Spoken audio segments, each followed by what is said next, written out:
जीवन जी, लोग कहते हैं कि गुजरात को कई बार ज्यादा इन्वेस्टमेंट मिल जाती है महाराष्ट्र के मुकाबले। How do you react to those kind of comments and that observation? देखिए, पहली बात तो यह है कि गुजरात अगर डेवलप होता है तो उसका भी मुझे आनंद है। I am very happy. Karnataka भी होता है तो आई एम वेरी हैप्पी। जहां तक इन्वेस्टमेंट मेरे देश में आ रहा है तो मैं बहुत खुश हूं। अब 10 स्टेट एक दूसरे के साथ कॉम्पीट कर रहे हैं तो कोई इन्वेस्टमेंट उनके पास जाएगा, कोई हमारे पास आएगा। लेकिन हैविंग सेड दैट, मैं आपको बताना चाहता हूं, अभी जो मैंने आपको एफडीआई के आंकड़े बताए, गुजरात में जितना एफडीआई आया उससे 3 टाइम्स ज्यादा हमारे आया है महाराष्ट्र में, 3 टाइम्स। तो मैं ये कहना चाहता हूं कि Maharashtra was, is and will be the most favored destination for the investors।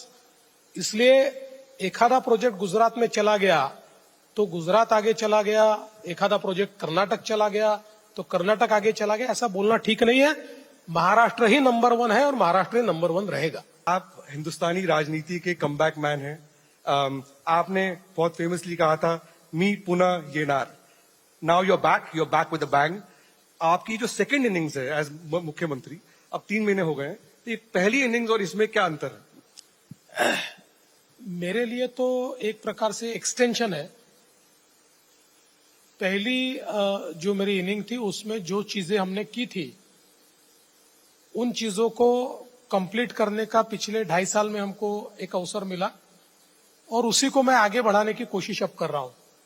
अब मुझ में खुद में एक अंतर मैं देखता हूं कि नाउ आई एम मोर काम एंड कंपोज्ड। और पहले 5 साल में जो एक एंजाइटी होती थी वो मेरे लिए अभी बची नहीं है और पूरे फोकस के साथ अब मैं काम कर रहा हूं। तो मुझे लगता है कि इस इनिंग में जो हमने 14 से 19 में नींव रखी थी, अब उस नींव पर महाराष्ट्र को बिल्ड करना, ये हम लोग इस 5 साल में करके दिखाएंगे।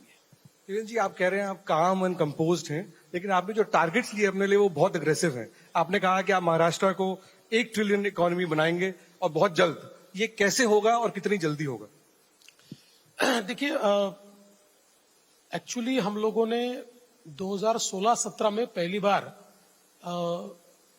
इस आइडिया को मूट किया, इस आइडिया को लोगों के सामने रखा कि महाराष्ट्र ये पहली $1 ट्रिलियन सब नेशनल इकोनॉमी बन सकती है। और पिछले समय हम लोगों ने एक इकोनॉमिक एडवाइजरी काउंसिल तैयार की और उस काउंसिल में एन चंद्रशेखरन जो टाटा सन्स के उसके अध्यक्ष थे, अलग अलग सेक्टर के 20 सीईओस हमने उस काउंसिल में उनको सदस्यता दी और एक रोड मैप हम लोगों ने तैयार किया $1 ट्रिलियन इकोनॉमी की तरफ। हम लोग जानते हैं कि अभी देश में Maharashtra is the only state कि जिसने $500 बिलियन का मार्क पार किया है, बाकी सारे काफी दूर है।